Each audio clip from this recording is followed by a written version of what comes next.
Alors on a deux urnes A et B, elles sont numérotées de... On a 3 boules numérotées de 1 à 3, donc elles sont discernables. On les répartit entre deux urnes et on choisit une boule au hasard et on les change. X0 c'est le nombre de boules présentes initialement dans l'urne A. On ne dit pas lesquelles c'est. Donc j'ai dû faire une hypothèse dans mon Python, puisqu'on ne nous dit pas quelles sont les boules qui sont dedans, mais combien il y en a. Donc dans ma simulation Python, j'ai choisi de mettre, si dans l'urne il y a K boules, j'ai mis les urnes 1, 2, 3 jusqu'à K, dans cet ordre. Donc première question, écrire une fonction Python qui prend en argument une valeur de n et simule la réalisation de la variable xn, c'est-à-dire le nombre de boules dans l'urne A après n étapes. Donc voilà le Python.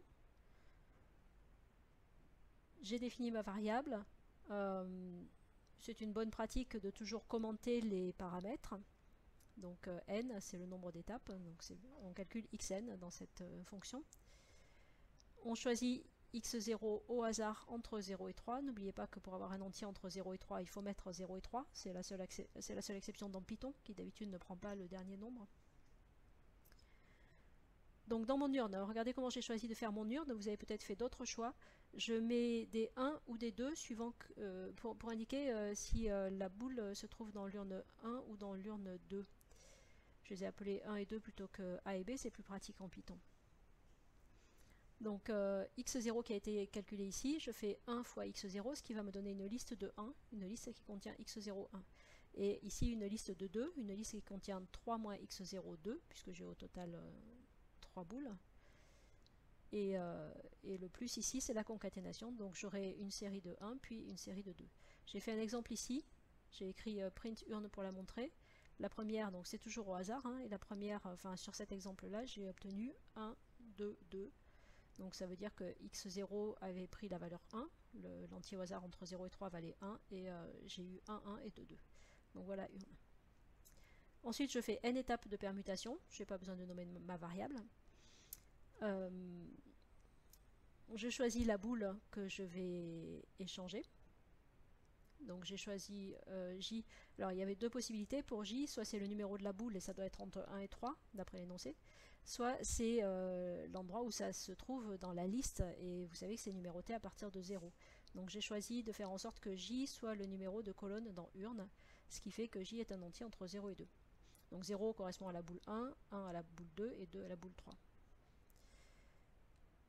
Voilà comment j'ai fait ma permutation. Je pense que vous avez l'habitude de cette formule. Vous avez pu réfléchir à cette formule dans vos projets info. Cette formule-là, ce nombre-là, je fais 3 moins lui-même. 3 moins lui-même, quand ça valait 1, ça fait 3 moins 1, c'est-à-dire 2. Et quand ça valait 2, ça fait 3 moins 2, c'est-à-dire 1. Autrement dit, cette formule-là permet de transformer le 1 en 2 et le 2 en 1. Vous pouvez mettre un if si vous voulez. Donc si pour la boule J, non, J plus 1 donc, à la position J dans urne, s'il y avait un 1, ça devient un 2, s'il y avait un 2, ça devient un 1. Je mets un print pour montrer ce qui s'est passé. Donc là, la boule 2 a changé d'urne. J'ai choisi de mettre les numéros des boules. Donc ici, 1, 2, 2, c'est la boule numéro 2, c'est celle du milieu qui est devenue un 1. La boule 1 change d'urne, c'est celui-là qui a changé, etc. La boule 3 change d'urne, celui-ci a changé. Ok ? Pour les stats, il faudra enlever tous les prints. Les prints, c'est juste pour nous, pour voir ce qui se passe, mais pour les stats, ça va gêner. Si on fait des stats sur 10 000 expériences, on ne peut pas se permettre d'afficher tout ça à l'écran. On considère cette matrice-là et la matrice colonne UN qui a les probabilités en colonne. Déterminer U0. U0 vaut un quart partout, puisque c'est une loi uniforme. Donc un quart, un quart, un quart, un quart. Et démontrer que pour tout entier n, un plus 1 égale mun. Ça, c'est la question de proba qui est difficile, mais qui se fait toujours de la même façon. Un plus 1, c'est la matrice des probabilités à l'étape n plus 1. Un à l'étape n, il faut relier les deux. Et généralement, ce qu'on va utiliser, c'est la formule des probabilités totales. Donc on va écrire cette formule. Avec quel système? Ce qu'on est en train d'essayer de faire, c'est de passer de l'état n à l'état n plus 1. Donc le système complet qu'on va prendre, c'est le système correspondant à l'état n. Toutes les possibilités, c'est que xn soit égal à 0, ou à 1, ou à 2, ou à 3. Donc en fait, le système complet, on le voit ici. Donc je prends ce système complet d'événements. Les xn égale j pour j entre 0 et 3, donc c'est ce qui était ici. et j'écris la formule. La voici. P de xn plus 1 égale i, la probabilité que xn plus 1 prenne une certaine valeur, c'est la somme de ce même événement, mais sachant xn égale j, pour tous les xn égale j qui sont dans le système complet. Avec cette formule, cette formule, c'est la formule générale pour chaque i, donc P de xn plus 1 égale i, ce sera la ième ligne, ici dans un plus 1. P de xn plus 1 égale i, ce sera la ligne qui correspond à... C'est la i plus unième ligne, en fait, puisque c'est numéroté à partir de 0.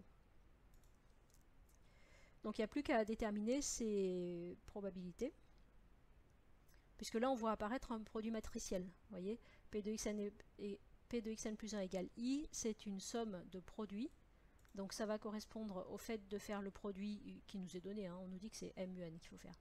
Donc sur la ligne i, j'ai une somme de produits et ça correspond à ce nombre fois ce nombre, plus ce nombre fois ce nombre, plus ce nombre fois ce nombre, plus ce nombre fois ce nombre. Ça c'est dans MUN. Nous, dans la formule, quand j'ai ce nombre que j'ai dit, le nombre qui est dans la matrice M, il faut que ce soit ça. Donc on a juste à vérifier que les nombres qui apparaissent ici, ce sont bien les valeurs données dans la matrice. Alors je crois que je l'ai fait, voilà, je l'ai fait pour i égale 0 égale 1 et j'ai dit qu'après c'était pareil. Donc pour i égale 0, on s'intéresse à la probabilité que xn plus 1 soit égal à 0. Pas de boule dans l'urne 1 à l'étape n plus 1. Pas de boule, comment c'est possible? Ben, la seule possibilité c'est qu'il y en avait une et on l'a enlevée. Il ne faut pas qu'on en ait mis, il y en aurait plus que 0. Et s'il y en avait plus qu'une, quand on l'enlève, il en reste. Donc la seule possibilité, c'est qu'il y en avait une qu'on l'a enlevée. Donc il y a des zéros partout, sauf lorsque xn égale 1. Et ensuite, la probabilité que ça passe à 0 quand il y en avait une, c'est la probabilité d'avoir choisi cette boule-là sur les 3 qui sont disponibles. Donc ça a probabilité 1 tiers. D'où les zéros qui sont partout sur la ligne, sauf pour la colonne 1 qui vaut 1 tiers. C'est la probabilité d'avoir choisi la boule qui se trouve dans l'urne 1 pour la permuter, enfin pour la changer d'urne. Ok. Et je fais le même raisonnement pour la deuxième ligne. Donc j'insiste pas, le raisonnement pour la deuxième ligne est détaillé, c'est exactement le même que ici. Il faut réfléchir à comment c'est possible, comment on a pu obtenir xn plus 1 égale 1. Donc là, on voit qu'il y a deux possibilités, soit il y en avait 0, soit il y en avait 2. S'il y en avait 0, il a fallu, quoi qu'on fasse, on se retrouve avec 1. Et s'il y en avait 2, il a fallu en enlever une. Et on fait le raisonnement comme ça pour chacune des lignes. Donc on constate que les probabilités sont bien celles qui sont annoncées par l'énoncé. Et on peut continuer le sujet. Si on n'a pas réussi à faire cette question, on peut continuer le sujet aussi. Alors Pauline, pour U0, vous n'avez pas trouvé un quart pour toutes. X0, on vous dit que c'est la loi uniforme, donc comme il y a 4 éléments, c'est un quart. Donc quel était votre raisonnement? J'ai pas réfléchi de la même manière. Moi, je me suis dit, en fait, c'est comme si j'avais refait le tirage. En fait, j'ai utilisé la loi binomiale. J'ai utilisé, vous savez, le NK. Oui, P je vois, puissance oui, K. bien sûr. Il n'y a pas de raison là dans cette situation, puisque l'énoncé dit explicitement, on suppose que x0 suit la loi uniforme ici. Donc, Je l'avais pas voilà. vu. Ok, voilà, vous avez raté la question. Donc avec cette phrase-là, c'est bien un quart partout. Ok, merci. Ok, donc on passe à la question 3. On considère E l'espace vectoriel des fonctions polynomiales de degré inférieur ou égal à 3, donc c'est ce qu'on appelle habituellement R3 de x, et sa base canonique. On considère cette application phi. Donc là, on est dans un chapitre confortable, on a travaillé pas mal sur les polynômes, on sait comment ça se passe. Montrer que phi est un endomorphisme, vous savez qu'il y a deux choses à démontrer. Il faut montrer que c'est une application linéaire d'une part, et d'autre part que ça va bien de E dans E. Donc application linéaire, c'est facile, c'est toujours pareil, c'est toujours un peu long à écrire. Il faut montrer une seule chose pour application linéaire, attention, une seule. Il faut montrer que si on prend deux polynômes P et Q et un scalaire lambda, on a bien phi de P plus lambda Q égale phi de P plus lambda phi de Q. Donc application linéaire à faire. Pour le fait que ce soit de E dans E, il faut vérifier que si le polynôme de départ est dans E, donc si c'est un polynôme de degré inférieur ou égal à 3, le résultat est bien dans E, c'est-à-dire un polynôme. Dans certains cas, c'est pas évident que le résultat est un polynôme, il faut bien penser à vérifier que c'est un polynôme. Là c'est évident, c'est des produits de polynômes et dérivés de polynômes. Et qu'en plus il est de degré inférieur ou égal à 3. Donc ça il faut le vérifier, et c'est pas évident puisque celui-ci est de degré 4 a priori, enfin peut monter jusqu'à 4. Hein. P n'est pas forcément de degré exactement 3, P est de degré inférieur ou égal à 3. Mais quand il est de degré 3, là ça fait 4. Et là ça fait 4 aussi, ça peut monter jusqu'à 4. Donc on a une somme de deux polynômes de degré 4, et il faut vérifier qu'en fait le coefficient dominant s'annule toujours, enfin est toujours nul. Le coefficient devant x4 fait toujours 0. J'ai fait le petit calcul là, j'ai appelé mon polynôme P, j'ai appelé ses coefficients ABCD, donc ça va être AX3 plus BX2 plus CX plus D. Ici P, et j'ai calculé phi de P. Donc là j'ai tout écrit sur la première ligne, j'ai écrit x P de x plus 1 tiers de 1 moins x2 P' de x. Et ensuite, c'est pas la peine de tout écrire, parce que tout ce qui nous intéresse, c'est de vérifier que le polynôme est de degré inférieur ou égal à 3. Donc le seul terme qui nous intéresse, c'est le terme de degré 4. Donc j'ai juste récupéré les termes de degré 4 dans chacun des deux termes de la somme. Ici, vous voyez que c'est AX4, c'est simple. Et ici, le terme de degré 4, il est obtenu en prenant x carré dans ce facteur et 3ax carré dans celui-ci. Donc ça fait moins 3a, avec le 1 tiers qui est devant. Voilà, a moins 1 tiers de 3a, ça fait bien 0. Donc le polynôme est de degré inférieur ou égal à 3. C'est pas la peine d'en faire plus, on peut en faire plus. Là c'est comme vous voulez, il faut essayer de deviner ce qui va être demandé après. Ça peut être utile, comme ça peut ne servir à rien. Donc à ce stade-là, moi j'économise et je le fais pas. C'est bon ça? Donc endomorphisme, toujours les deux points à vérifier. Ensuite, on considère ce polynôme-là, pk. Démontrer que phi de pk égale... Ah pardon, j'ai pas terminé la question A. Il faut écrire la matrice de phi. La matrice représentative dans la base B. Donc c'est là qu'on se dit qu'on aurait pu finir le calcul, mais c'est pas non plus nécessaire puisque la matrice est obtenue en mettant les images des vecteurs de B en colonne dans la matrice.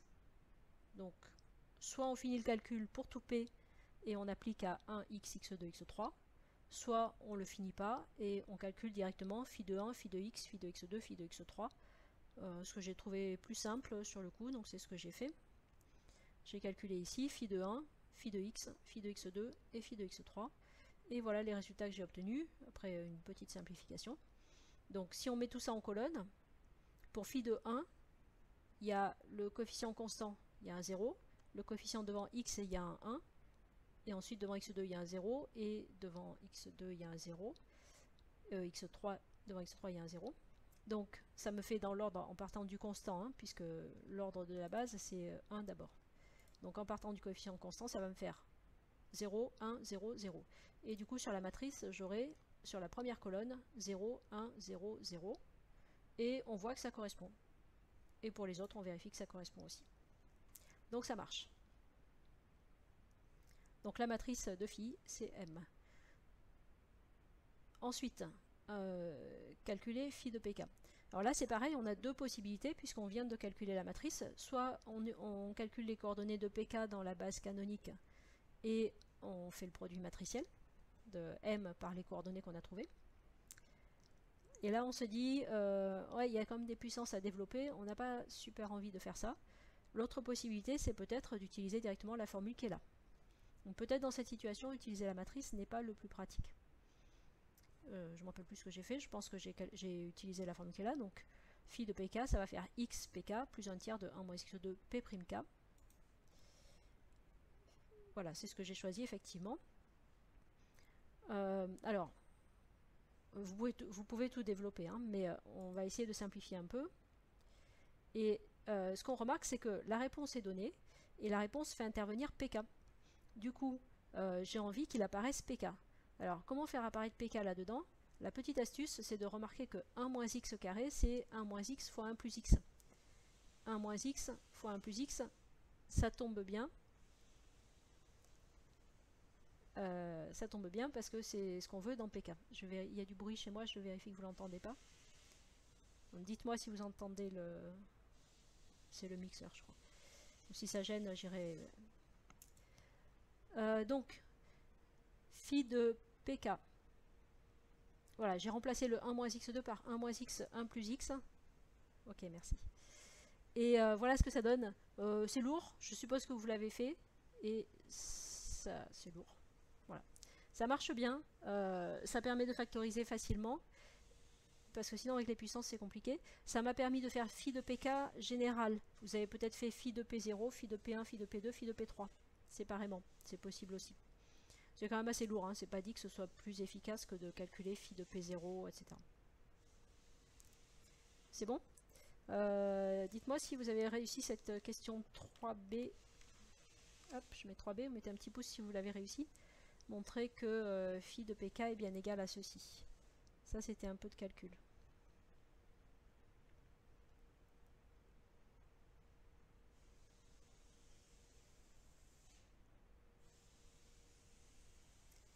Trois pouces. Et 1 pas réussi, ok.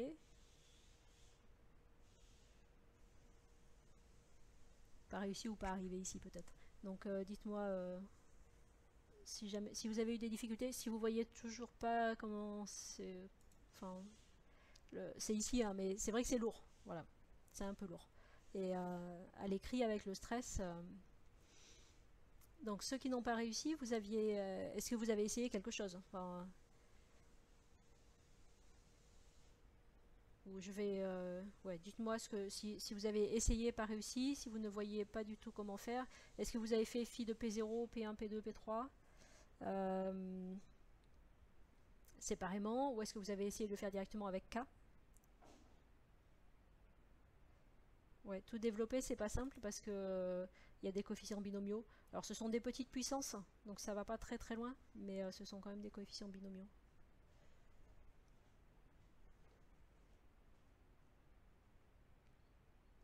Ok.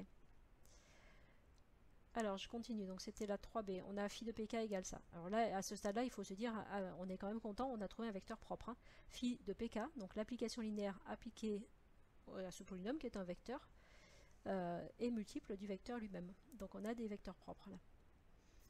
En déduire qu'il est diagonalisable et déterminer ses vecteurs propres. Alors, oui, justement, ça parle de vecteurs propres. On a trouvé des vecteurs propres, première remarque. Deuxième remarque, il y en a 4. On a P0, P1, P2, P3 qui sont des vecteurs propres. Alors le fait qu'il y en ait 4, hein, ça ne veut pas dire que... Enfin, des vecteurs propres, il y en a toujours une infinité. Donc pour l'instant, il y en a 4, mais comment sont-ils?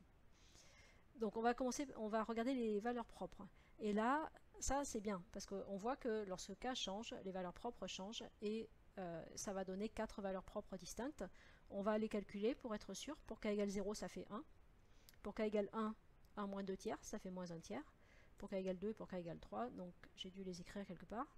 Voilà. Les valeurs propres, 1, 1 tiers, moins 1 tiers et moins 1. On a donc 4 valeurs propres distinctes. Et ça, c'est parfait. Ça assure la diagonalisabilité. Puisqu'on est en dimension 4, on est dans R3 de X qui est de dimension 4, vu que la base là qui est donnée à 4 éléments. On est en dimension 4, 4 valeurs propres distinctes, donc elle est diagonalisable. On a même les vecteurs propres associés. Les valeurs propres, la question a été posée, donc comme j'ai dit, 1, 1 tiers, moins 1 tiers et moins 1. Ok? Donc ça, c'est la question de cours un peu théorique. Donc c'est bien d'y arriver. Je ne sais pas si c'était difficile.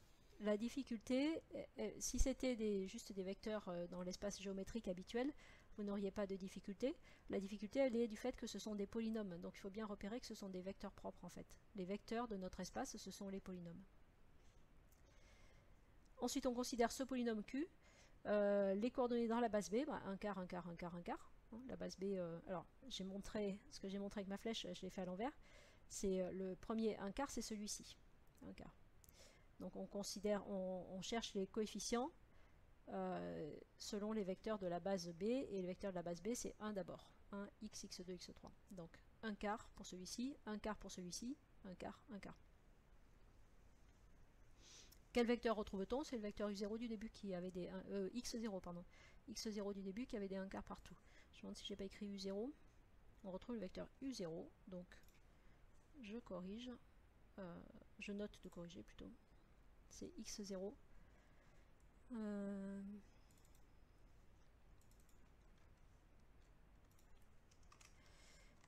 x0 et non pas u0 la notation. Voilà. Alors,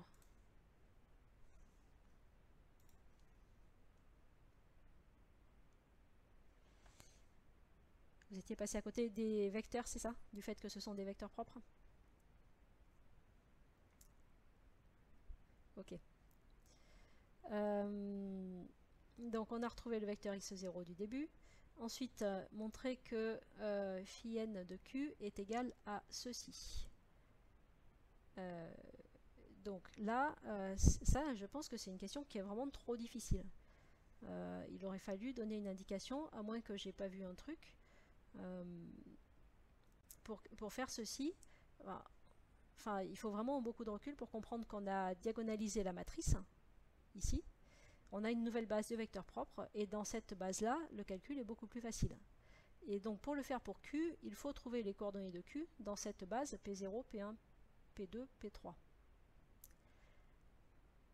Parce que à ce moment-là, vous voyez, si on arrive à écrire Q égale A, disons A0, P0 plus A1, P1 plus A2, P2 plus A3, P3, quand on applique phi puissance n, enfin c'est la composée, hein, phi rond, phi rond, phi rond, phi n fois, quand on applique phi n qui est linéaire, ça va donner A0 phi n de P0 plus A1 phi n de P1 plus A2 phi n de P2 plus A3 phi n de P3. Donc pour y penser, il faut remarquer que la formule à démontrer fait intervenir P0, P1, P2, P3. Donc la nouvelle base, la base de vecteurs propres. Et donc pour ça, il faut essayer d'écrire Q dans cette nouvelle base. Donc on va chercher les coefficients. Parce que, enfin, pour terminer ce que je disais, on va avoir A0 phi n de P0 et phi n de P0, on l'a calculé ici, ou presque. On a phi de P0. Phi de P0 qui vaut, comme K vaut 0, ici phi de P0 égale P0. Donc phi 2 de P0, ça fera phi de P0, c'est-à-dire phi de P0, c'est-à-dire P0. Donc phi puissance n de P0, ça fera P0. On le connaît. Phi puissance n de P1, c'est pareil, ça va être une puissance de ça fois P1. Et pareil, phi n de P2, d'ailleurs on peut le voir tout de suite, dans le cas de P2, je prends K égale 2, ça fait 1 moins 4 tiers, c'est-à-dire moins 1 tiers, et donc ça fera moins 1 tiers à la puissance n, P2. Donc là on reconnaît directement phi n de P2.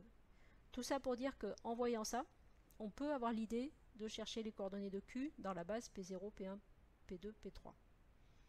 À mon avis, l'indication aurait dû être donnée. Donc je crois que j'ai pas écrit, j'ai dû les chercher sur une feuille de brouillon, mais j'ai pas écrit ici. On est à quelque chose, voilà. On cherche à relier Q au PK, donc on cherche les coordonnées de Q dans la base PK. Voilà, à mon avis, ça aurait dû être une indication de l'énoncé. Et j'ai trouvé que Q égale P0 plus P2. Alors, le calcul il est long. Je ne sais pas si j'ai gardé ma feuille pour vous la montrer.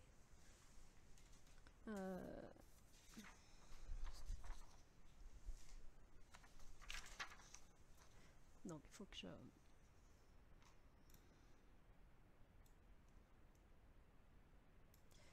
Voilà, moi je vois à l'envers, mais je pense que vous voyez à l'endroit.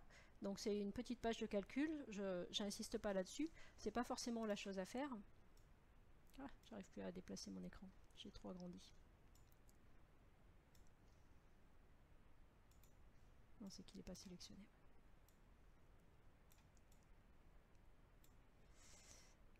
Voilà.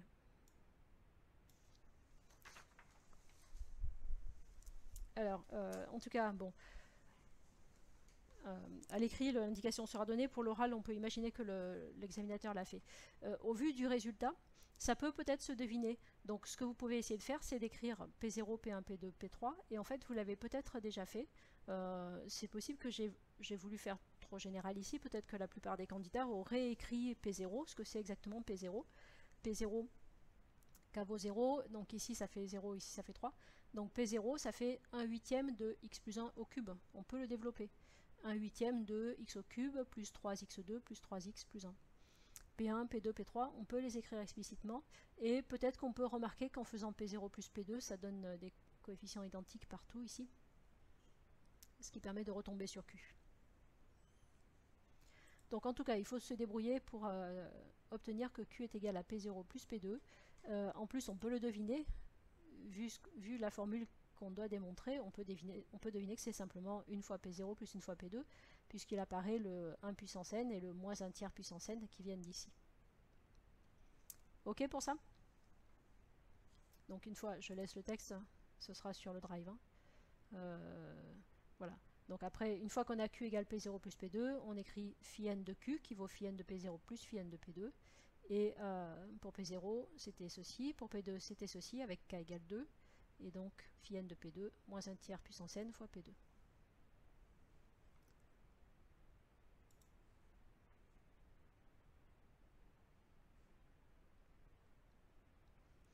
Alors ensuite, question 5.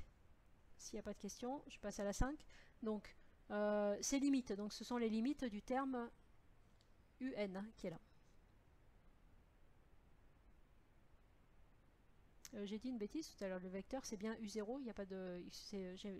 J'ai pas lu au bon endroit. C'est bien U0 hein, le vecteur. U0 c'est P de X0 égale 0.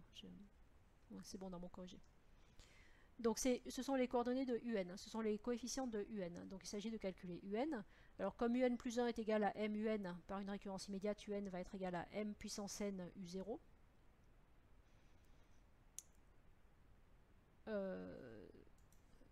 Et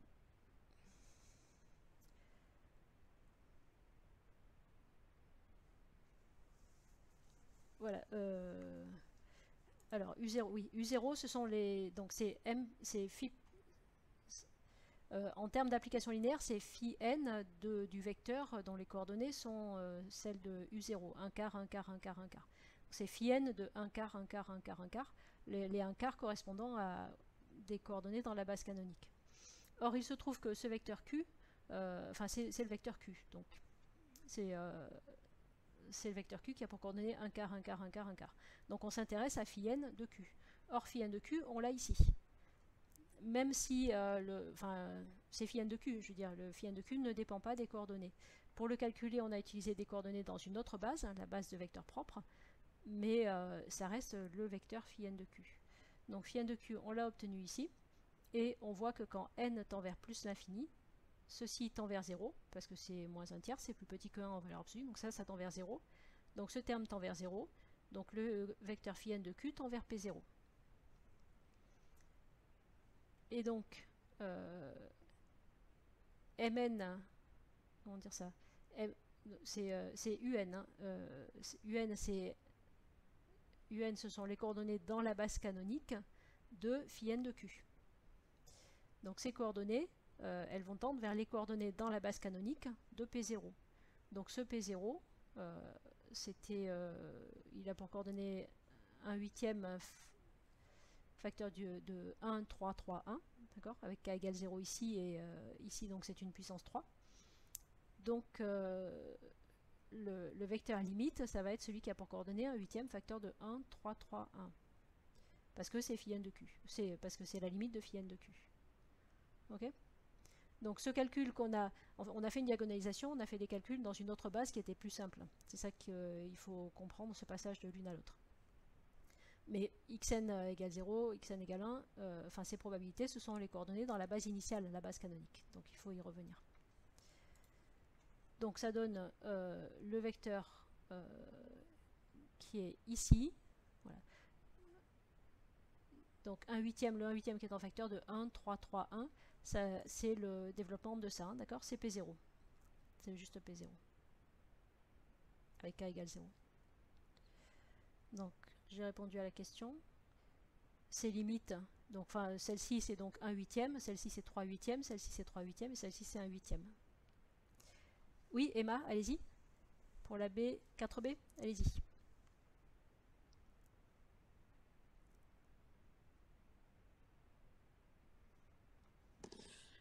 Oui, du coup c'était pour la 4B. En fait, j'avais bien trouvé Q qui était égal à P0 plus P2, Oui. mais je vois pas comment on passe à phi puissance n de Q égale à phi puissance n P0 plus phi puissance n P2.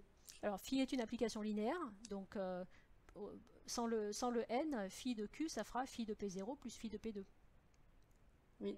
Mais phi n Ok. aussi, c'est pas une puissance, hein, c'est une composée, hein, c'est phi rond phi. Oui, oui. C'est phi de Q. Donc vous l'appliquez plusieurs fois et vous voyez que ça marche. La composée reste une application linéaire, donc directement, même sans faire de récurrence ou quoi, vous pouvez dire phi étant une application linéaire, phi n aussi. Et du coup, phi n de q va être égal à phi n de P0 plus phi n de P2. Ok, d'accord, merci. Vous aviez peut-être essayé de développer une puissance? Oui, mais du coup, ça n'a pas marché. Voilà, c'est une composée. Ok. Donc, après, ça c'est bon pour la limite. Donc ça a l'air confus quand je le dis parce que c'est un aller-retour entre deux systèmes de coordonnées. La limite, donc c'est les limites demandées, ce sont les limites des coordonnées du vecteur qui est ici, du vecteur un. Un, il est obtenu comme étant m puissance n u0, et donc il correspond à phi n de q dans la base canonique. Or phi n de q, on l'a calculé ici, on voit qu'il tend vers P0, donc la limite c'est le vecteur P0, et ses coordonnées dans la base canonique, ce sont 1 huitième, 3 huitièmes, 3 huitièmes, 1 huitième.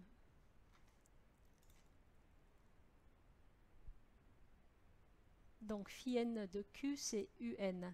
Phi n de q, alors je ne vais pas dire c, hein, ça correspond, mais je ne vais pas dire c, il n'y a pas une égalité, puisque phi n de q est un polynôme, alors que un est une matrice, donc je ne vais pas dire égalité. Mais phi n de q, en fait, ce qui manque peut-être, c'est de savoir que m est la matrice de phi, et du coup, par les propriétés des matrices associées aux applications linéaires, m puissance n est la matrice de phi puissance n. Et donc, je crois que j'ai envie d'avoir Paint là.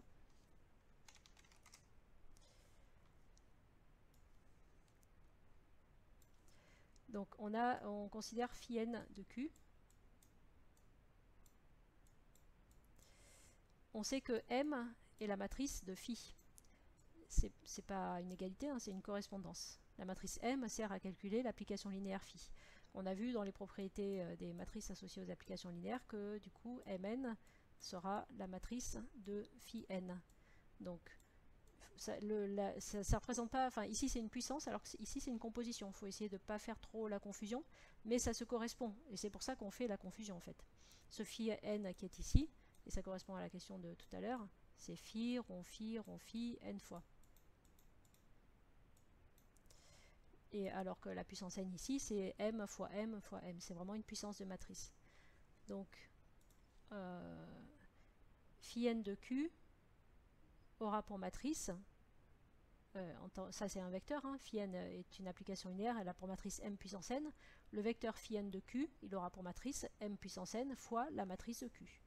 Or la matrice de q, c'est 1 quart, 1 quart, 1 quart, 1 quart, donc c'est la matrice u0. Donc la matrice de ce vecteur dans la base canonique sera m puissance n fois u0. Et m puissance n fois u0, par la petite récurrence immédiate dont j'ai parlé tout à l'heure, ça me donne un, qui est le vecteur dont on cherche les coordonnées. Enfin, on cherchera les limites, mais en tout cas, les nombres qui apparaissent ici, enfin les suites dont on va chercher la limite, p de xn égale 0, p de xn égale 1, ce sont les coordonnées du vecteur un. Donc il faut regarder dans phi n de q. Mais du coup, le lien que je comprends pas, c'est à partir du moment donc, où vous faites tendre n vers plus l'infini, donc dans la formule de phi n de q, ça j'ai compris. Et c'est après, vous avez dit un autre truc, comme quoi, vu qu'on n'est pas dans la même base, il y a une autre chose à faire pour trouver la limite finale, et c'est ça que j'ai pas compris. Alors c'est pas qu'il y a vraiment une autre chose à faire, c'est que on a trouvé que la limite de phi n de q c'est p0. Donc maintenant, ce phi n de q, je vais considérer ses coordonnées dans la base canonique. Et ces coordonnées, elles sont là. Ces coordonnées dans la base canonique, c'est le vecteur un qui est là. Et donc, ce sont les limites qu'on cherche. Et on a trouvé que c'était P0. Donc P0, il faut l'écrire avec ses coordonnées dans la base canonique. Ok, et du coup, ce sera... Et les coordonnées de P0 dans la base canonique, j'ai pas fait le calcul, mais... Enfin, je l'ai pas fait ici, mais P0... c'est 1 huitième de celui-ci, il apparaît avec, c'est x-1 puissance 0, donc x-1 puissance 0, c'est comme s'il n'y était pas, et x plus 1 à la puissance 3, donc on développe. D'accord. Et là, du vous allez voir apparaître les 1 huitième, 3 huitièmes, 3 huitièmes, 1 huitième, du fait du développement ici. Ok, merci. Donc ça vient de là. Les coordonnées qu'on trouve viennent du fait qu'on cherche les coordonnées de P0 dans la base canonique. Alors que pour obtenir φ de Q, on a utilisé la base de vecteurs propres P0, P1, P2, P3. Donc voilà. Alors est-ce que c'est plus clair? Elle est difficile. Enfin, je pense qu'elle est difficile cette question. Mais elle correspond à ce qu'on fait en diagonalisation en général, sauf que c'est un peu masqué. Et il y a eu un sujet d'écrit qui était exactement sur le même thème. Il faudrait que j'essaye de me rappeler. C'est un sujet d'écrit A. Je ne sais pas si on l'a fait cette année ensemble, où il proposait, je crois, 3 méthodes pour résoudre un même problème. Et une des 3 méthodes, c'était l'intitulé, le titre du paragraphe, c'était en utilisant des polynômes. Et c'était construit exactement comme ça, il me semble. Je ne sais pas si ça vous dit quelque chose. Donc ce qu'on avait fait en diagonalisation usuelle dans le paragraphe d'avant, que tout le monde arrivait bien à faire parce que c'était juste des matrices, on avait introduit des polynômes ensuite et on avait fait exactement ça. Voilà. De quelle loi pourrait-on approcher la loi de Xn? Donc Xn prend des valeurs entre 0 et 3. On a trouvé des valeurs. On a trouvé 1 huitième, 3 huitièmes, 3 huitièmes, 1 huitième, c'est ça sa loi. Bon, on peut penser à la loi binomiale, effectivement, vu la symétrie, enfin, je sais pas, peut-être ça saute aux yeux, mais...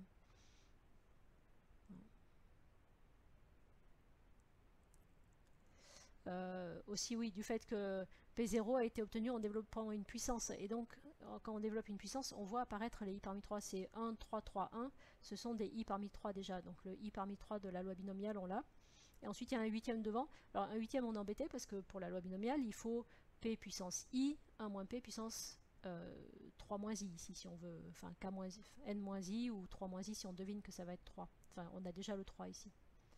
Donc, est-ce qu'on peut écrire ce 1 huitième comme étant P fois I, enfin, P à la puissance I fois 1 moins P à la puissance 3 moins I.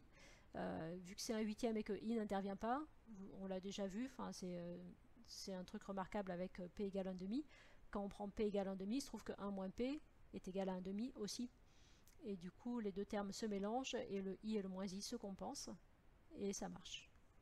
Voilà. Donc ça, c'est juste... c'est anecdotique, mais si on le repère, c'est bien. Donc on prend les formules qu'on a obtenues et on essaye de faire apparaître la formule de la loi binomiale. Et c'est bien le cas, effectivement. I parmi n, P puissance I, 1 moins P puissance n moins I. Voilà.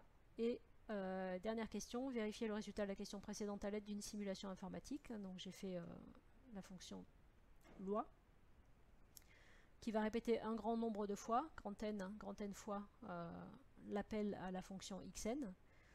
Je crée la liste qui contient 4 éléments qui correspondent à la loi. On espère trouver le 1 huitième, 3 huitièmes, 3 huitièmes, 1 huitième. Donc la loi de xn, on va regarder à chaque étape combien on a obtenu pour xn.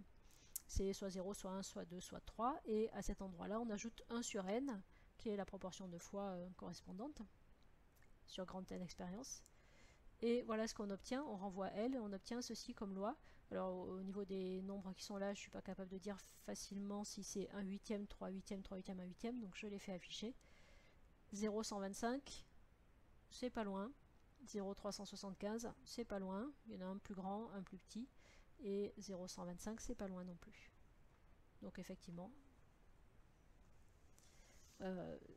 ça confirme notre résultat de 1 huitième, 3 huitièmes, 3 huitièmes, 1 huitième.